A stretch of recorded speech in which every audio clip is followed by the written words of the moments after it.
body? Yes, Doctor. And the police are particularly anxious that the cause of death be determined at the earliest possible moment. It's a pity. She was a very beautiful woman. One hates to perform an autopsy on a beautiful woman. But you've no other choice, Doctor. Most unusual. There are no marks of violence on the body. What do they suspect? Poison? Have they any idea? My understanding is, Doctor, that the authorities are entirely at sea as to how she was killed. They know why, but, and they also have the fellow who killed her, but... Yes, that doesn't matter. That's none of our business. Our business is to find out what killed her. And yet, one often wonders, what could have caused the last thought that was cut off by death? If it was spoken now, what would it be? Yes, you're here. You found me at last. But you know what you killed me. I warn you. Don't come another step. No, don't, please. Don't. No, I told you I didn't want the bandage. Why, Laura? Why are you so opposed to the bandage? Does it remind you of something, perhaps?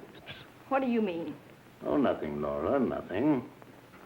Now, won't you lie down again and let me complete the examination? You're a sick girl, you know, in a highly nervous condition. I want to know what you meant by saying the bandage reminded me of something.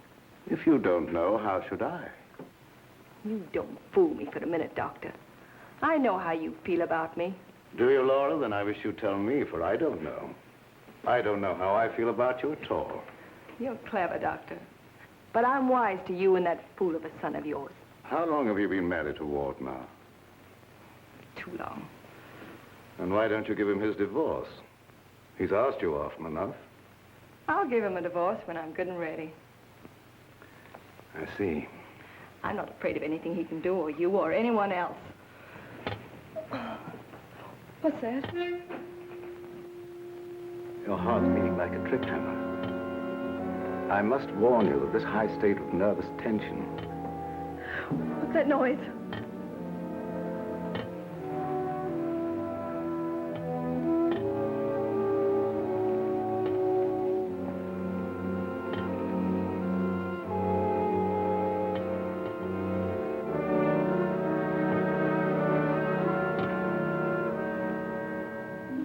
It's only a branch tapping against the window. Now, my dear Laura, if you want me to help you, you must tell me what it is you fear. I told you I'm not afraid of anything. I know what's going on here. Someone's trying to scare me out, but it won't work, see? Here I am, and here I'll stay until I rot. I'm afraid there's more truth in that than you suspect. Laura, I must ask you not to cause Father any more trouble. I don't want you threatening him, you hear? You too. You're so cute. I'm sure you want to be alone. You're not going to make him pay for my mistake. What are you going to do about it? I'd like to... You'd like to choke me, wouldn't you, Ward? You haven't got the nerve. Here. This is the only thing you ever gave me. You can have it back. She's right. I gave her this when we were married. It's the only gift that ever passed between us. Ward, what do you propose to do about Laura? What can I do? She won't leave me. She won't give me a divorce. Well, things can't go on this way, you know. Dad, what is the matter with her? What do you think is wrong? I don't know. She wasn't this way until she began getting those letters from abroad, you remember? Yes, it had something to do with those letters. But you would have thought that when they stopped coming, that... What is it, Elizabeth? There's a patient, Doctor, a Mrs. Williams. Williams? That's the name she gave, and she's decked out like she's going to a horse show. I can't see anyone today. Ask her to make another appointment. Dad, please don't let what has happened interfere with your practice. Very well. Send her in a few minutes. Sure, Doctor. Oh, yeah, that Bill Raymond's waiting. Do you want to see him? Who's he? That private cop who's always hanging around just hoping somebody gets murdered. Oh, yes. He's probably come for his check. Take care of it, will you, Ward? Yes. Elizabeth, Yes. this for you. Gee. Thanks, Mr. Roy. But this belongs to Mrs. Van E, doesn't it? Not anymore. It's all yours. She won't get sore, will she? I don't want to have any trouble with her. You know how she is. I know. We all know a little bit. And I want to thank you for your patience. Run along now, Lilibet. Yes, Doctor.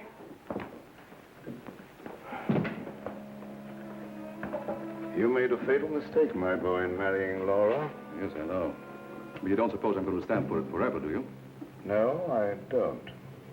And I don't think it will be necessary. Do you have a plan? I think it'll be better if you leave everything to me. From the day a mysterious caller came to see Dr. Van E. Oh, yes, I remember now, Mrs. Williams. I spoke to you this morning on the telephone. I'm sorry, but I can't tell you any more now than I told you then. Oh, naturally, Doctor. I did not mean to imply that there were any abnormal goings-on here. I assure you that is not, Mrs. Williams, nor will there be.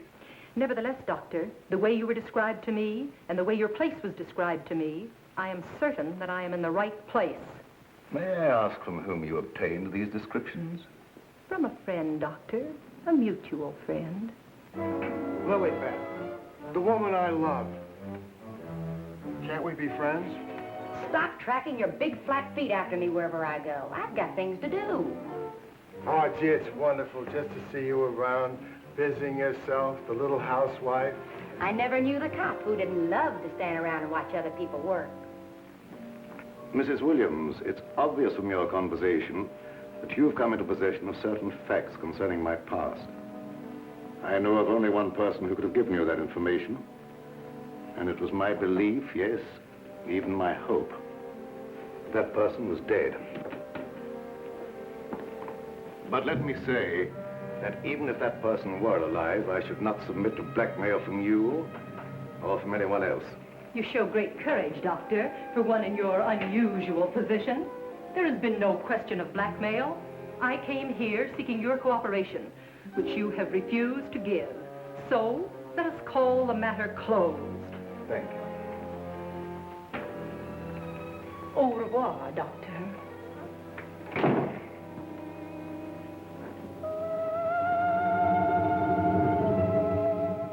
Then came this sinister pair.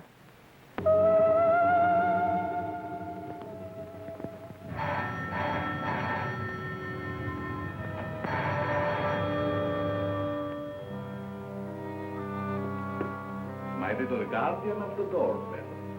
If you had waited another second, Inigo and I should have kicked the door in. Yes, sir. Sir, there is an air of inquiry about you that immediately offends my deepest nature. There is something suggesting Scotland Yard, the French Sûreté, the Italian Carabinieri, the Turkish Polizei, and other minions of the law. Short, sir, I think you're a cop. Yeah, how'd you know? I believe I'm in the home of Dr. Joseph Van E. Yes, sir. I mean, sirs. Oh, do not be polite to Inigo. He's only offended by it. Run along, Inigo. Make yourself at home. We got a nice tree in the yard, but it ain't got no coconuts.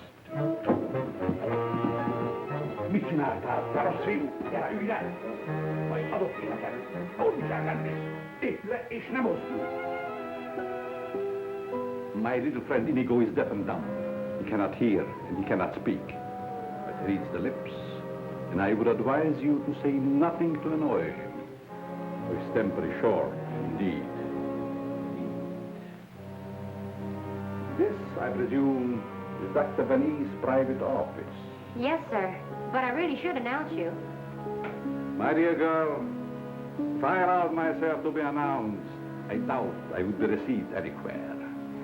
I'm sorry, really I am, but the doctor won't see anybody without an appointment. Appointment?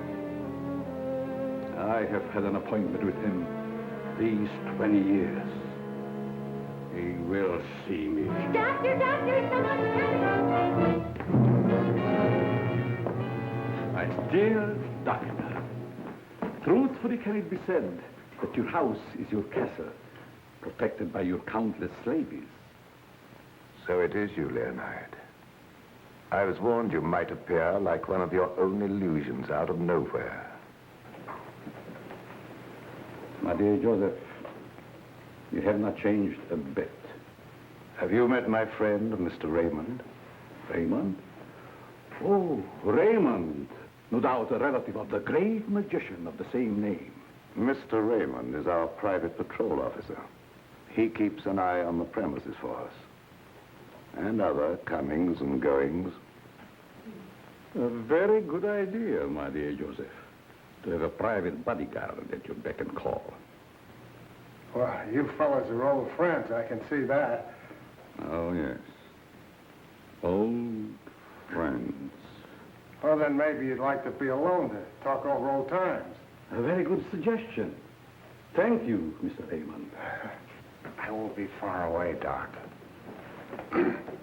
Well, so long, Mr. Leonide. Don't pull any more little men out of your hat. Well, Leonard, what brings you to me after all this time? The long arm of coincidence, my dear Joseph. Simply the long arm of coincidence. Aren't you glad to see me again? No, I can't say that I am. You with your foreign background and I, what have we two in common? Always truthful, Cousin Joseph. As when we were young men. You might have said no and saved your career. But you prefer to tell the truth and ruin yourself. What do you want here, Leonard? A few days' hospitality, my dear Joseph. Nothing more. Is that too much for one cousin to ask of another? Remember, we agreed not to think of each other as cousins again, Leonard. Bygones, my dear Joseph. And I'm willing to forget. And I suggest that you do the same. You've grown older, Leonard, but there may be something in what you say. I don't want to hold a grudge. But don't do anything that will make me regret my action. You have my promise. Now, if you will show me to my room. Oh, I should say, I have a traveling companion from whom I am inseparable. Who? Inigo, a dwarf, one of the little men. He became very much attached to me when he lost his master. You do not object? What good would that do? How true. Very well.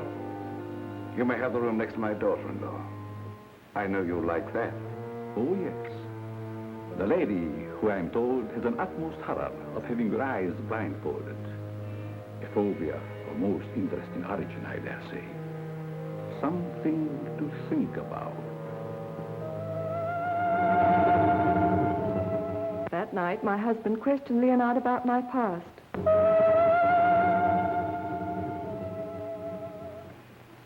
Cousin Leo. Oh, my dear Ward. How flattering that you remember me. Well, how could I ever forget you? What are you doing here? A chance visit, my boy. I wanted to see the old homestead again. You've seen Father? Yes, and he received me with open arms, in a manner of speaking. I don't mind telling you, you came at a very bad time. We're having some trouble.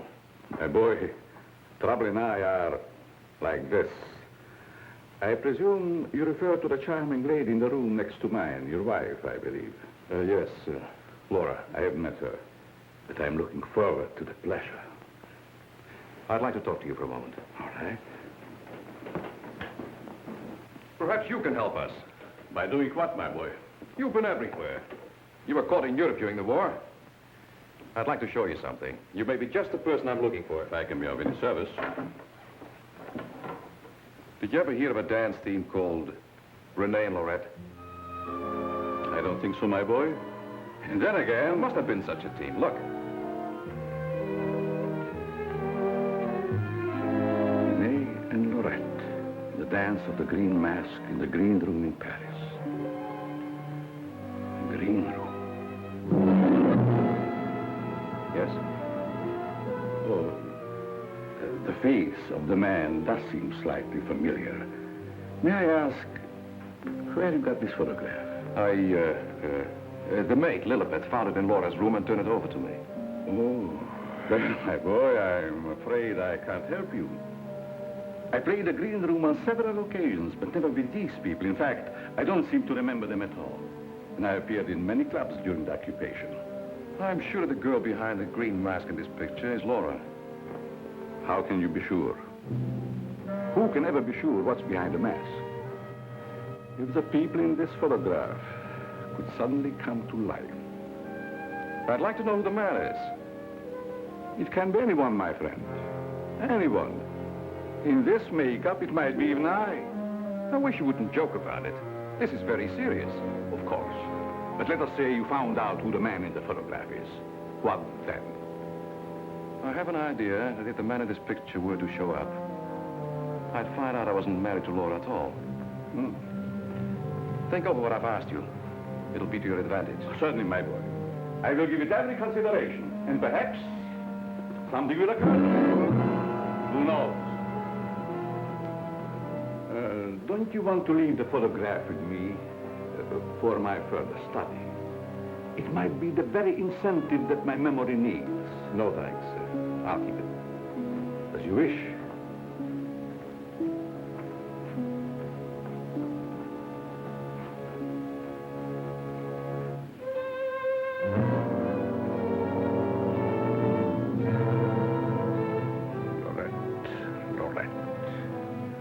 I'll make a bet the man in green will get you yet.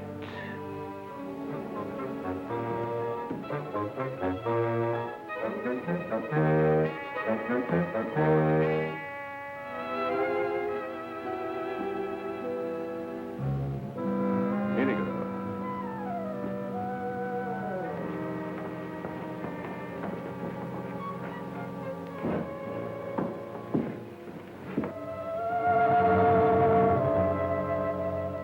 A gruesome surprise was in store for me the following morning.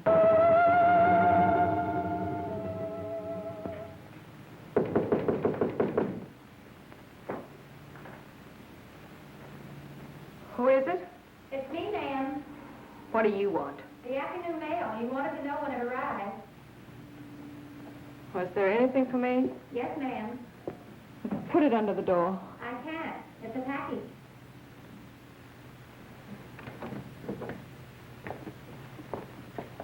What's in it? I don't know. It's against postal regulations to open other people's mail. That's never stopped you before. I'd like to know what you mean by that remark, ma'am. Oh, shut up and get out. Don't you want me to help you open No, it? I don't. Get out. It's addressed to you in green ink with a warning. Look out for the man with the green mask.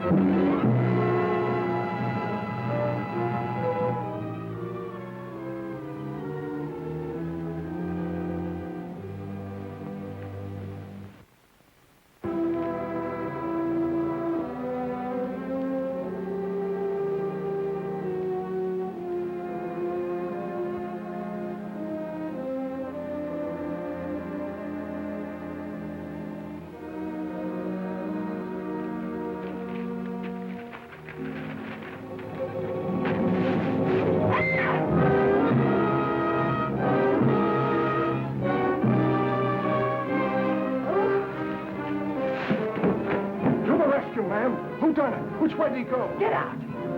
Get out.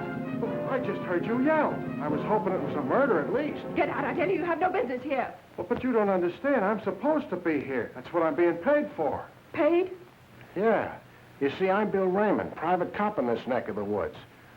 I was hoping we'd have a little murder or something happen around here so as I could solve it and get my old job back at Sentinel Homicide. Nothing personal, of course. Who told you to say these things to me? Well, nobody. Nobody said nothing to me. I was just waiting around outside to see Dr. Van Nee, and I heard you yell. So you're a friend of that crazy doctor and his son. Crazy? I wouldn't exactly say that, ma'am. The doc's a pretty good egg. You wouldn't want anyone to say you was crazy, even if you... You can go back and tell him I'm not afraid of being murdered by you or them or anyone else. No, I don't guess you are, ma'am. Still and all, if you was to get murdered and I was to find out who done it, it'd be kind of a break for me. That don't be the kosher. I wouldn't say that to you, lady, even if I knew what it meant. Now will you get out? All right. I can take a hint. I to the bedroom companion you've got there. Get out. I'll go, but don't think I'll come running next time you yell. I'll know it's a fake.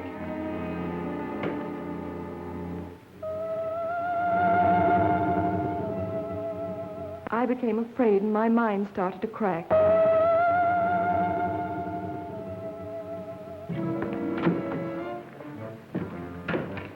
Lilybeth, my melancholy baby, where are you?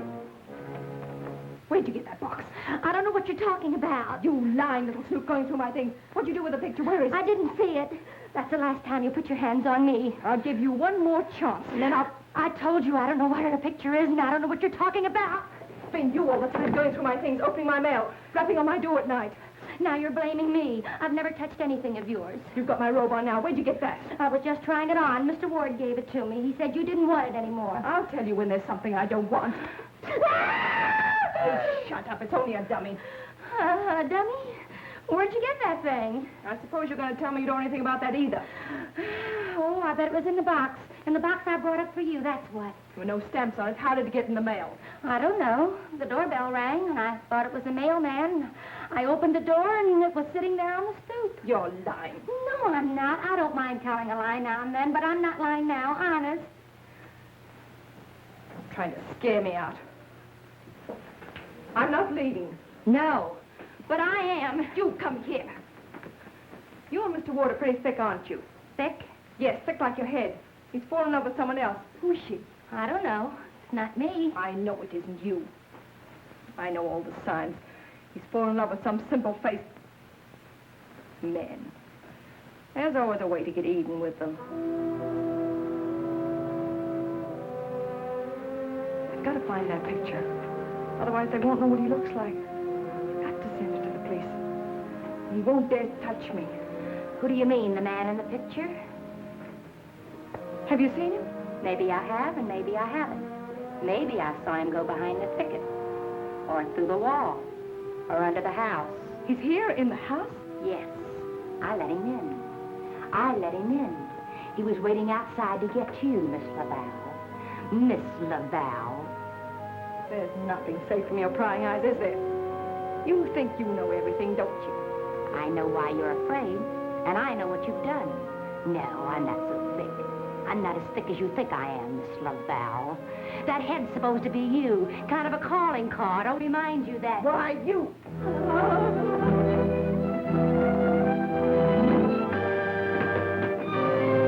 Excuse me, lady.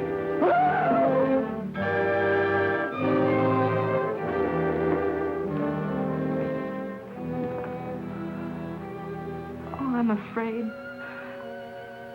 I'm afraid. Where are you hiding?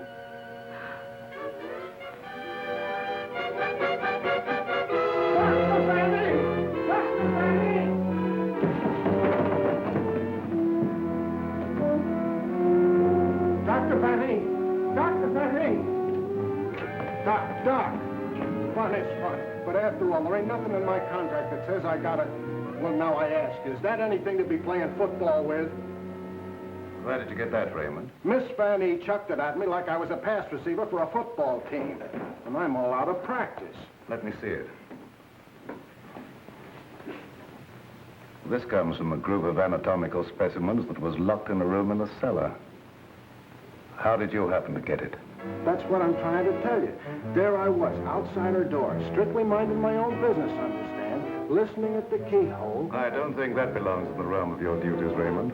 But, Doc, there were screams inside. You gotta admit it's within the longitude of my profession to make with an investigatory reaction thereto. What am I saying? I don't understand how his head got from its locked room in the cellar. Well, the way I heard it, it was sent to Mrs. Van A. That was rather a gruesome practical joke. Why, your anatomical locker hasn't been opened for ages. I think you once told me you'd lost the only key to it. I know.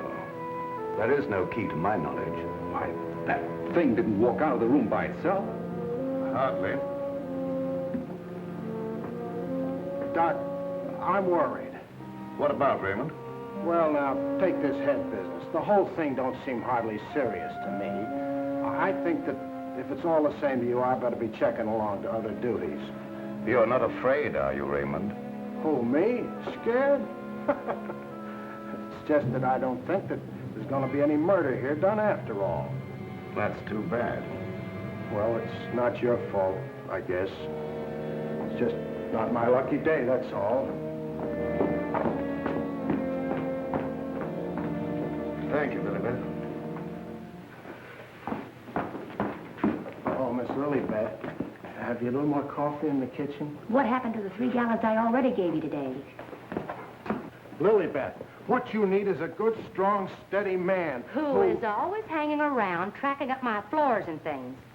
What's that on your shoe? Looks like cobwebs from out of the cellar. What were you doing in the basement? It could have been the attic. Bill Raymond, you're holding out on me. What are you up to? Up to? Yes. Who asked you to go poking around in the cellar? It was in performance of my duty. What duty? What did you find? Absolutely nothing. That's what makes me so disgusted. Too bad about you. You know, Lilibet, I think somebody around here is just kidding. They don't mean business at all. Why don't you just wait around and see? Say, if you got any inside dope, I wish you'd tip me off. If I'm ever going to get back to Central and prove I'm a good detective, I gotta have some clues.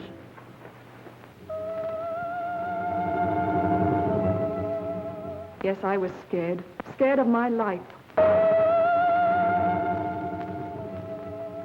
I expected big things of that ghoulish-looking guy, but he ain't delivered neither. I should say, in a way, you were entitled to expect big things from him. Leo was once confined in this house when it was an institution for the insane. Nerves, you know. Do tell. Well, then, he must know his way around the place, huh? I understand while he was here, he engineered an immense number of secret passages through which the guards could keep an eye on the inmates at night. Finally, he took one of these passages into the outside world, and we heard later he'd been seen in Europe. Ah, Europe. That's where history's being made today. Gee, I'd love to travel and... Well, perhaps you'll have an opportunity someday. Not if something don't happen around here pretty soon to make me famous. That Lilibet. I've been trying to get a cup of coffee off of her all day. She don't care what happens to my metabolism. Metabolism. That's a good word. I wonder what it means.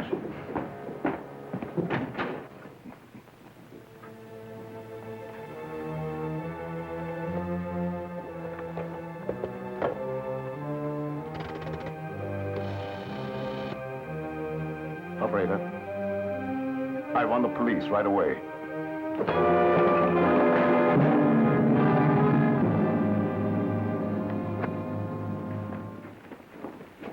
Stop crowding me. But, hon, don't you want me around to protect you? That Indigo guy might... Yes, but who's going to protect me from you? Lilibet. My wild Irish rose. I just live for the day when I can take you out of all this. When I can slave and get you the luxuries in life.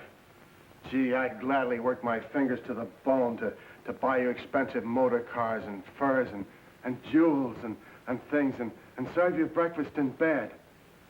What's the matter with me? Am I crazy? Yes, and I'd hate to hang by my neck until you got me all those things. Yeah, you might get a little blue in the face. Still and all I gotta do is to find myself one slightly murdered body, and I'm in. Stop looking at me. Oh, Lilibet, sometimes I think I'm not getting anywheres with you. What do you think?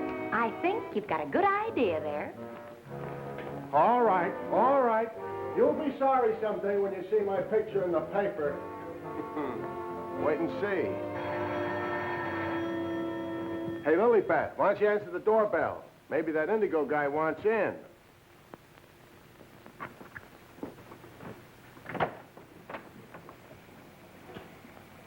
The doctor ain't home. You'll have to call some other time. Don't be silly. Don't say I didn't tell you. Close the door on your way out. Hey, wait a minute. Well, if it isn't Bull Raymond. Shh, Terry. You trying to ruin me? Ruin him. Come here, Bull. Meet Miss Cornell. How do you do, I'm sure. Likewise. How do you happen to be out with him? Cute, darling, don't you think? Flat at both ends, head and feet. You've heard me speak of him. Bull Raymond. Bill Raymond, if you please. Mr. Terry Lee, you so-called reporter. How do you happen to be out with a deuce like this? Jane Cornell. Good for dull days in a man's life. Mr. Raymond. Oh, yeah, I remember. Terry told me about the time you shot up the dressmaker's dummy. Huh? Yeah, he said you closed in on what you thought was a murderer, but it turned out to be the dressmaker's dummy, and you shot it full of holes while the real murderer got away.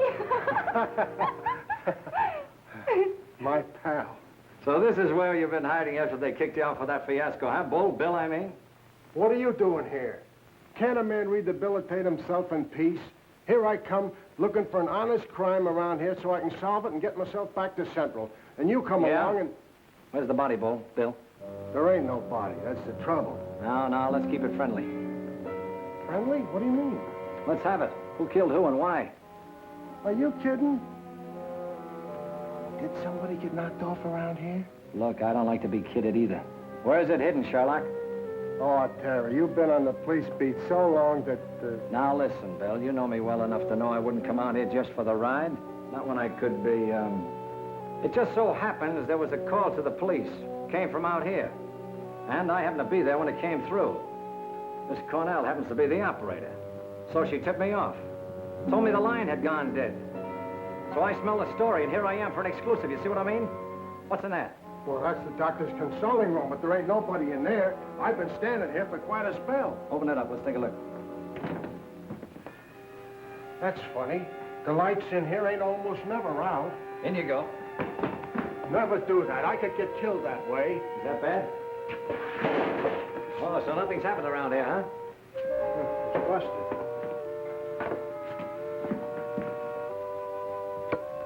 There, see? Like I said, there ain't nobody here.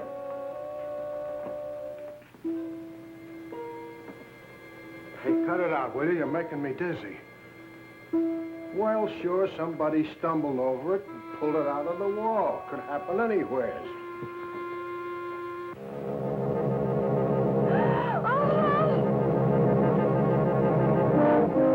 Wants to shake hands with you, Bill. Step right up. Not me. You seen it first.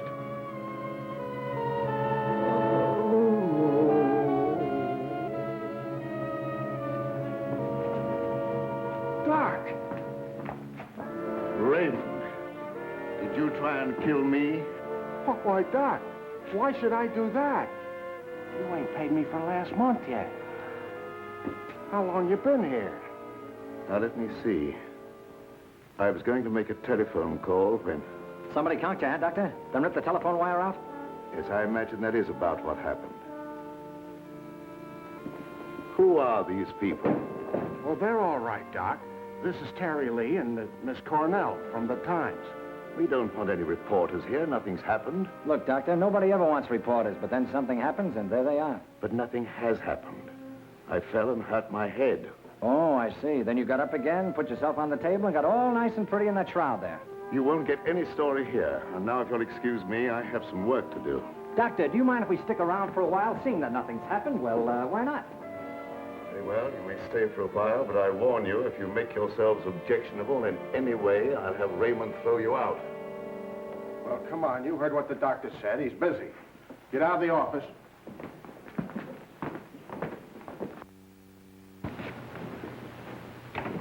Probably a pretty nice guy, caught in a tough spot. That's the way I see it. You wouldn't want me to tell him you got kicked out of homicide, would you, Bill, old boy? Oh, Terry, you're my pal. You know that, don't you? Would I kick you out? You would if you could, Bill. Now, why can't we have a little talk, quiet like? Well, if you just follow me in the parlor over here. Oh, me too, darling, me too. Darling knows everything about everyone, and that's how I learned. Good tell. I just sit at his feet and listen. Yeah? Baby, I'm going to miss you an awful lot when I grow tired of you. Now, remember, you're just going to listen. Well, of course, darling. What else do I do when I'm with you? Sit down. Now, as I remember it, there was a singer at the Click Club who called herself Laura Laval. Didn't she marry young Ward Vanny a couple of years ago? I don't know nothing about it. Oh, yes, you do. It was just about the same time that you had that affair with the dressmaker's dummy. Oh, yeah, now I remember, Terry. You're right. She was down to the Click Club, and it was her that married Ward. Wasn't that on a bet of some kind? Well, there was a party going on, and somebody dared Ward to ask the singer to marry him, and he thought at the time it was a good gag, and he went along with it. That's right. He got pretty high and then popped the question at her. How romantic. I just love that. Hush, dear. Listen. Oh. Well, that's how it happened anyway. Ward woke up the next morning and found himself married solid. He'd asked her, and she'd snapped him up. Oh, and they lived snappily ever after. I don't care. I think it was sweet. Darling, couldn't I get you high sometime and... Sweetheart, have you ever heard the old saying about little girls? What's that? Little girls should be seen and not heard. Now, go on, powder your nose. All right. I think I'll be shoving along, too. Now, wait a minute. We're just getting started. We were talking about a singer who called herself Laura Laval and pushed her way into this house for good reasons of her own. Gentlemen, I beg your pardon. I must tell you frankly, I have been eavesdropping. Professor Leonard, this is a reunion. My boy, you must forgive me. You seem to remember me, but I do not recollect you. When was it? What was it? Oh, Professor, it was a long time ago, and I was a kid up in the balcony in Albany. Yes? When you brought down the house with great feats of legerdemain. Oh. You remember, Professor? That was the night that the box office receipts disappeared, just like magic. Part of the act, my boy. Just a part of the act. It's a pleasure to meet one of my youthful admirers. Terry Lee of the Central City Times. Oh, the press. Well, it's nice to have known you. Wait a minute, Professor. What's your hurry? Are you afraid I might bring up the subject of those certain unfortunate recent connections of yours? Shut in the dark, my boy, I'm sure. And I will ignore it. Of course.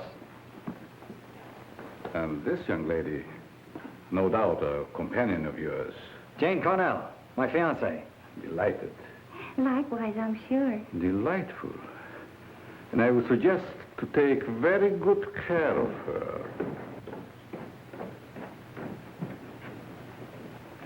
Mr. Lee? Oh, I haven't had a chance to talk to him yet, Mrs. Van E. Never mind, I'll tell him myself. Darling, I met her upstairs and I told her all about you and that you know everything about everyone. Thank you very much, dear. Welcome to your living room, Mrs. Van E. Thank you, but it isn't my living room. I understand you're not unaware of my position in this house. Well, maybe you can tell us about it. I'm being kept a prisoner here against my will. I'm alone and friendless. I'm sorry. Why haven't you called the police? They've done nothing but to call for the police. They have kept me penniless so that I can't leave.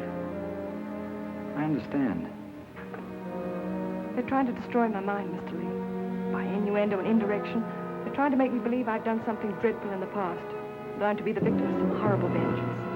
You know best about that. I'm innocent, Mr. Lee. I've done nothing. Now, this doctor's brought some stranger here with these tricks and illusions to further make me You mean the professor and his little, Yes. You must help me, Mr. Lee.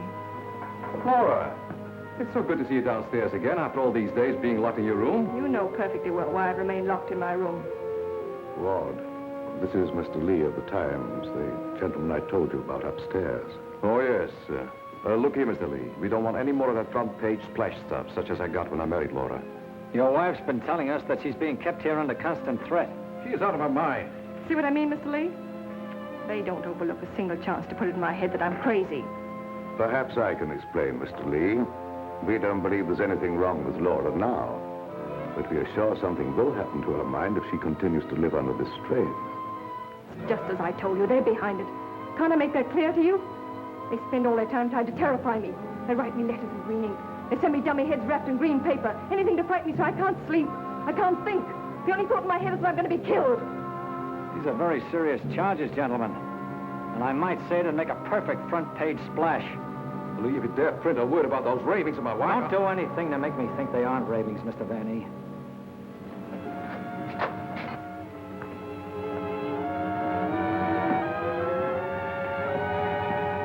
He said to put the blindfold on.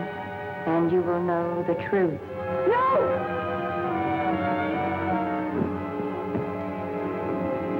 What's wrong with her, Doc? Quiet, Raymond. You don't mean that she's... Dead, Raymond.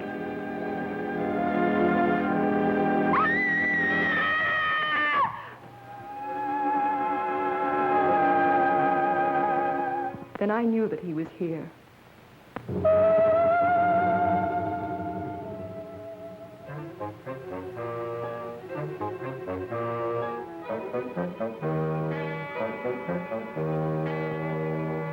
She's coming out of it, but she's in an advanced state of shock. May be necessary to administer a sedative. That's intended to shut her up. I'd like to hear her do some more talking, Doctor.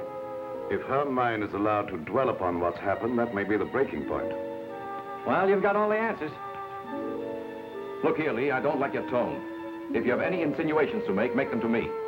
Okay, I will. Suppose you and I talk this over downstairs. I don't recognize your right to question me. However, if it'll make you leave Father alone.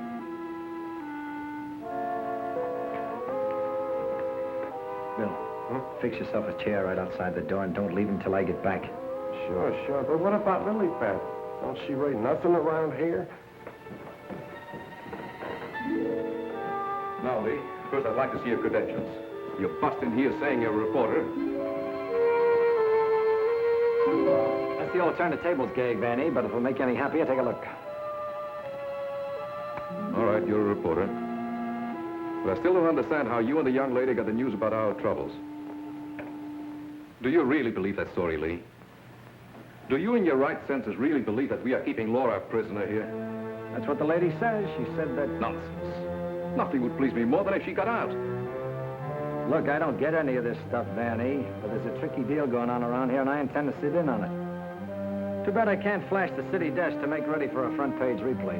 Yes, isn't it? Either your wife is the victim of a well-plotted program of persecution calculated to drive her insane, or she's the witch you say she is. You're the fellow with the nose for news. What does it tell you? It tells me that right now I'd like to know where your disappearing relative is.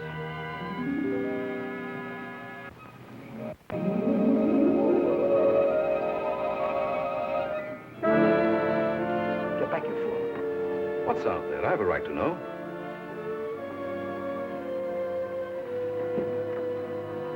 Don't see anything. What was it? It isn't possible. It isn't possible, of course. What do you see out there, Lee? I've had enough of this. Come on. Are you nervous, Miss Cornell? Oh, no. I think it's very exciting. Well, Professor, I thought I just saw you outside, banging at the moon. You disturbed her sleep. Poor child. Where have you been? How will you start acting normally for a change? You're bringing suspicion upon all of us. I, my boy? What have I done? Suppose you tell us. Has no one arranged to silence you yet, Mr. Lee? What a pity. I don't silence very easy, Professor, and it'd take a lot more than what you've done to her.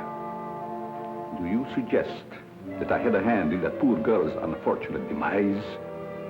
Why don't you behave yourself, Professor? Mr. Van E here has the right idea. You're just gumming up the works. I did my humble best. Who are you working for? What do you expect to get out of it? I'm discharging a debt, Mr. Lee. A debt contracted many years ago. Now, are you any wiser than you were a moment ago? No, but I'm beginning to get a general idea. By the way, how's that little girl of yours? I hope fervently that nothing happened to her. She would look so beautiful lying here. Look, Professor, I may not have been very smart in bringing Miss Cornell here, but if I thought you had any plan to do that... Why do you persist in making me the villain, Mr. Lee?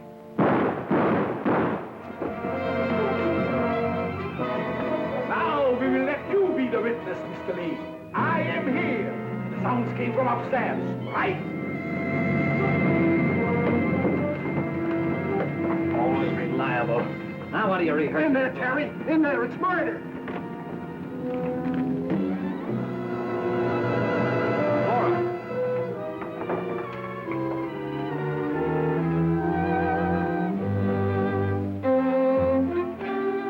Jenny, wake up! Wake up! Oh, Terry. Tell me, what happened? Oh, Terry, darling. Let me think. Everything went black and... Yes? And Then it started to talk. What started to talk? I don't know, that thing. Now, look, let's get back to the beginning. I left you here with Dr. Van E. Yeah, and then he gave Mrs. Vanny a shot with a long needle. Never mind that. All right.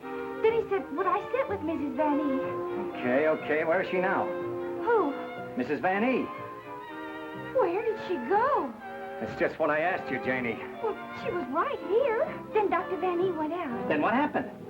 Well, then Bill Raymond came in. Oh, that's great. The two of you in the same room at the same time. How did you communicate with each other? Sign language? Oh, I don't care. All you do is make fun of me. I didn't ask to come to this, whatever it is. Oh, yes, you did, dear. Don't you remember? You said you wanted to see what the life of a reporter was like. Don't forget, Mr. Lee, one must not expect too much of certain types of mentality. Shut up, Bill Raymond. I remember you when you couldn't even make your X. Oh, I want to go home. We can't go home, darling. We've got to get a story. Why? You don't understand. Yes, I do. Why do we have to get the story? Who cares? She's got you there. All right. Now, you tell me, what happened to you? Me? Oh, well, you said to stay outside the door, and I pulled up a chair. That's right. She was inside the door and you were outside.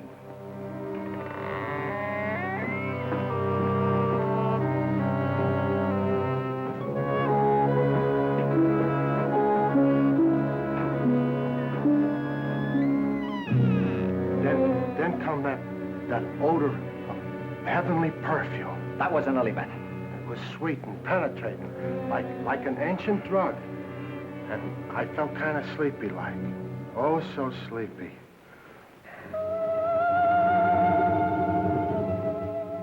At last, he had me under his power.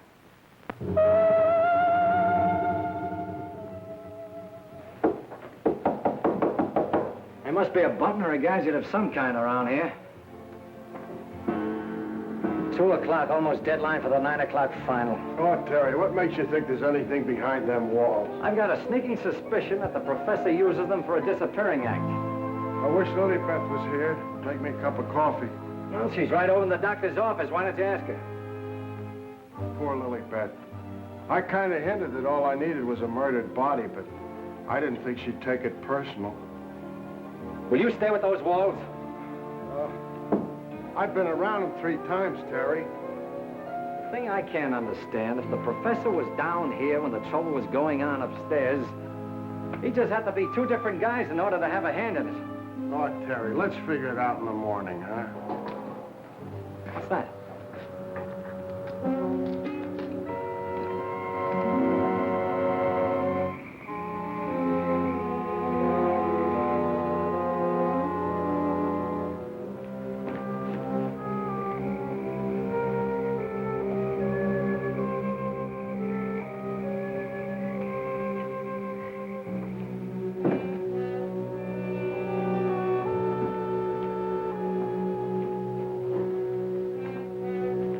Wake up. Either something or somebody opened the front door. Oh, that's the shortest night's sleep I've had in a long time. All right. Now that you're good and rested, let's see if we can understand what happened upstairs. Well, do you think it had something to do with that picture, maybe, that Lilybeth found in Mrs. Van E's room? What picture? Oh, the one with the couple with the 2 masks, you know, like we found, like that mask. Who has the picture now? Well, young Van E, I guess. That's the point. Where has Mr. Van E been since his wife's disappearance? Well, him and his old man are sleeping. I guess they got some sense. Oh, no. I've already checked that, and they haven't slept in their beds tonight. Wake up! I refuse to answer on the grounds that my tend to incriminate or degrade me. My unconscious mind. Now, look, Bill, please stay awake for a while. Now, look, tell me, what happened when you smelled that sweet odor in the hall upstairs? No, it smelled lovely. Lovely, that's all I can remember. And Dr. Van E had already left Laura's room, is that right? Yeah, he'd gone out, and he said goodnight, and he had given her some sedative or something that he said would take care of her till morning, and then he went down the hall to his own room. And then you fell asleep? Yeah. No, I just kind of dozed off a little. Like this. Here's your coffee, sir. Harry. That's a dirty trick. Stay on the other side of that window. What for? Take a look. I'm looking. What do you see? Lilybeth! Gee, this ain't natural. Who are you talking to? The woman I love. Poor little angel. Try and speak to me. She can't hear you.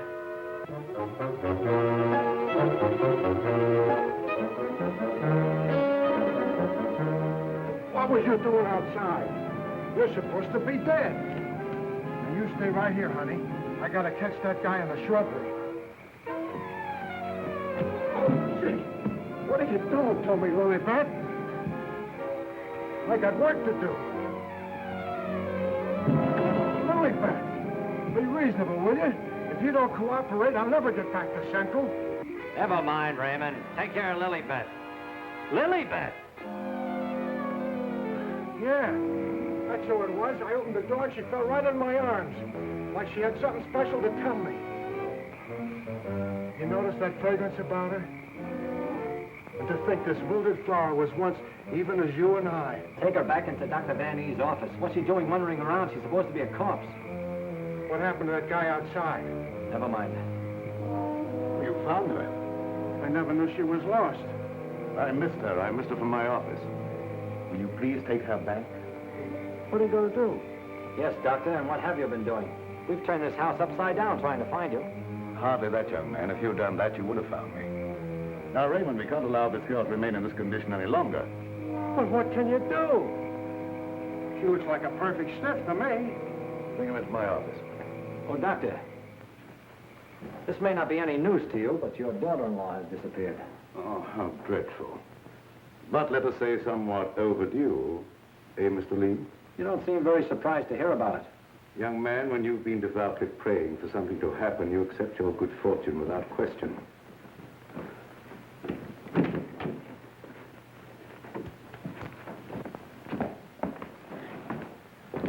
We thought that probably you might be able to throw some light on the subject. That's right, Raymond. Leave her there. There's absolutely nothing wrong with her. Huh? And you mean I've been pining away for nothing? She was put in a deep hypnotic sleep, that's all. But why? Why, Doc? Who done it? It was done so that she would obey certain orders that were transmitted to her. If that's true, then why did you declare her dead? I had my own good reasons. Would you give me one reason why you like to go around getting hit on the head? That must become a little monotonous. Mr. Lee, are you sure that you saw what you thought you saw? Well, I'm not blind. I might be getting a little dizzy in this madhouse.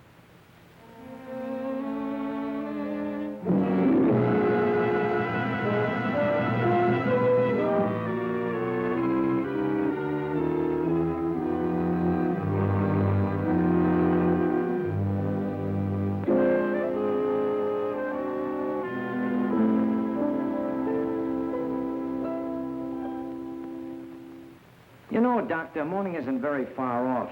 And when the police get here, you've got an awful lot of explaining to do. You're in this up to your neck. By morning, let us hope no explanations will be necessary.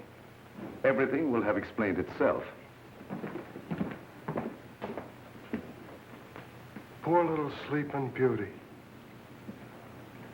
Do you suppose someone thought she looked weak-minded and picked her out to carry out his commands? That's not always the case, Raymond. If Leonide were here, we could settle this case very quickly.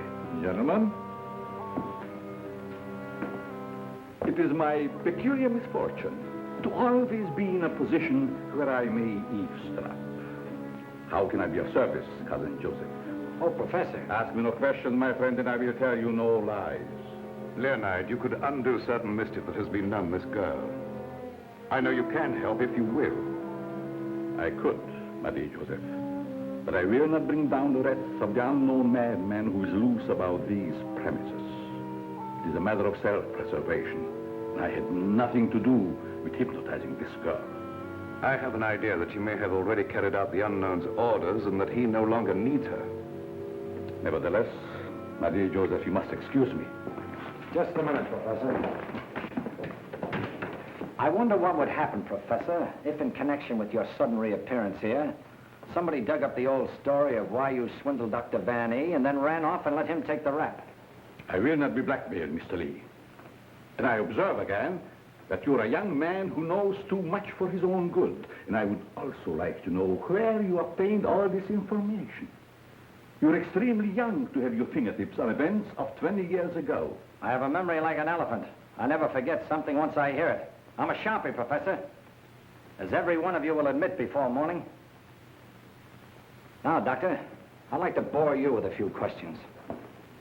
I wouldn't mind, young man, if you had the slightest idea of what you were looking for.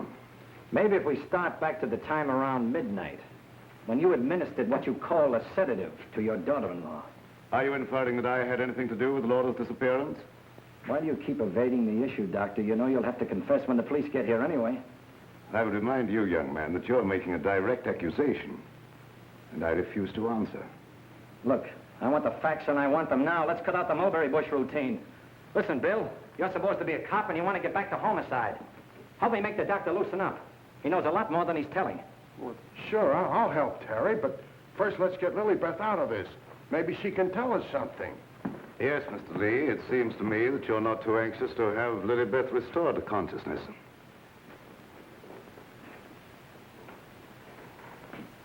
What do you hear, Doc? Her heart's in a very depressed condition. Someone's been giving her orders by mental telepathy. Hey, could I learn to do that? Supposing Lilybeth was in the kitchen, could I telegraph her a wish for a cup of coffee, huh? Perhaps, Raymond, someday when we have a little time, I'll indicate the principles of hypnosis to her. Thanks. Dear Joseph, the principle of hypnosis isn't as simple as you would make them believe. It requires a long and patient study. But I will risk the rest of the unknown. For I see you truly love this child. And for your sake, I shall use my knowledge. Oh, gee, thanks, Professor. You're solid.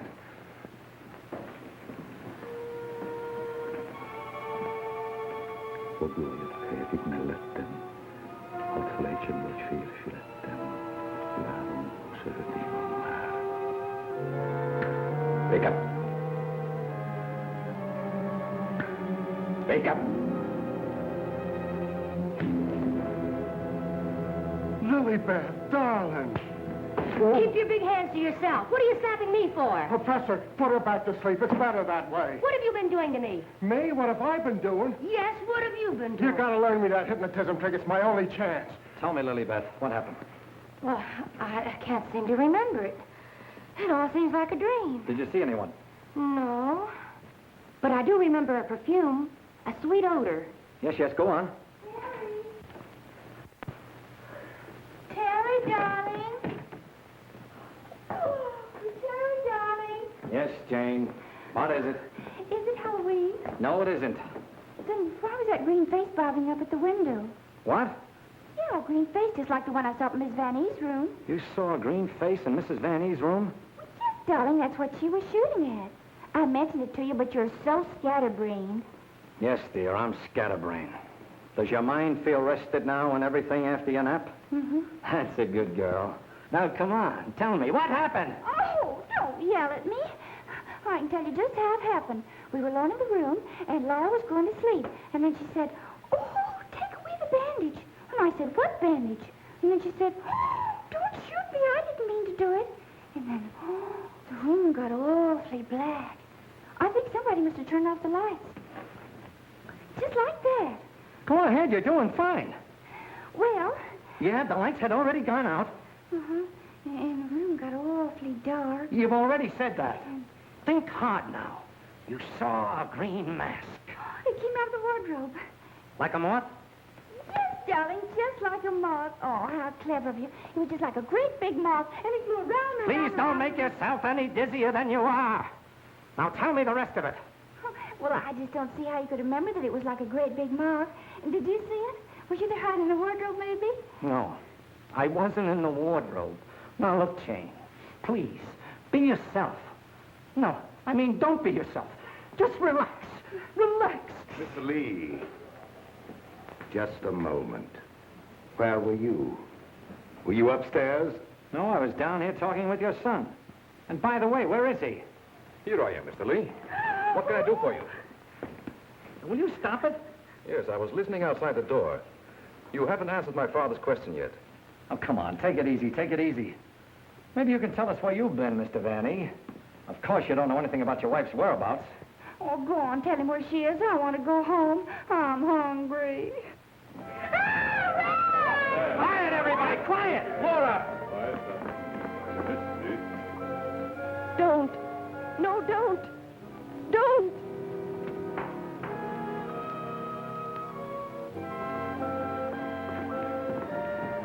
Laura!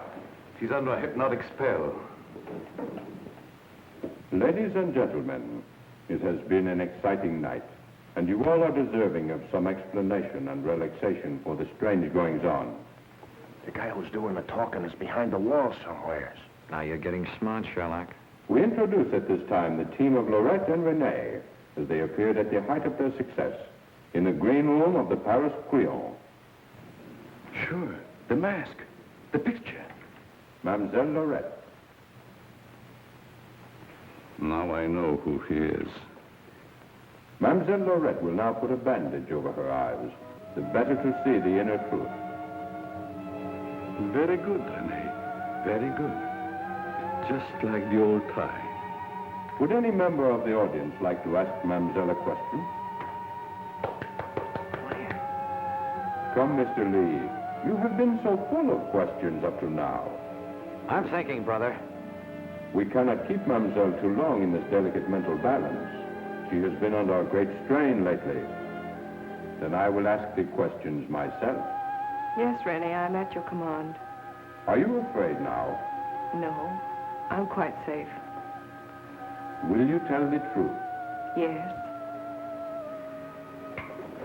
They came to me and said your partner, he of the magic feats and rare impersonations, is a spy. But we can't prove it. We will give you £1,000,000 francs if you, Lorette, bring us that proof. Now we shall know. You gave them the proof they wanted? Yes. They took him away to be killed. Yes. What was he to you, this man you betrayed? This man you sold to the enemy for money? He was my husband. When they told you he was to be executed, you sent this man a gift for his last moment before the firing squad. What was it? It was a green scarf for his eyes. Like the one you're wearing now? Yes. Why did you send it? It was my scarf. I wanted him to know I had betrayed him because I hated him.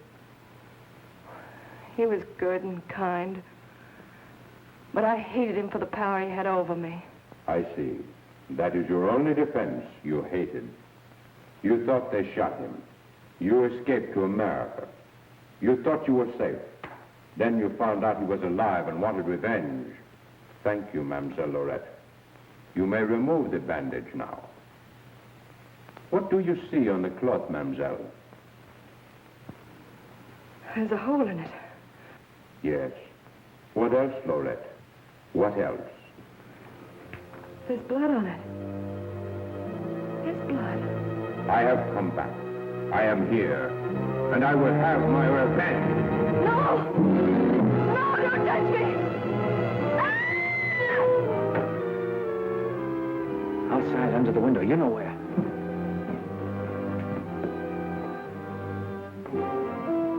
Yes, he had his revenge. She's been living in mortal terror that he'd find her. Just a minute, lady. You ain't going nowheres.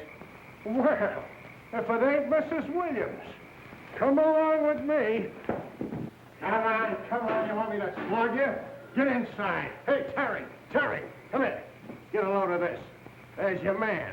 At last I caught me a murderer. You're wrong.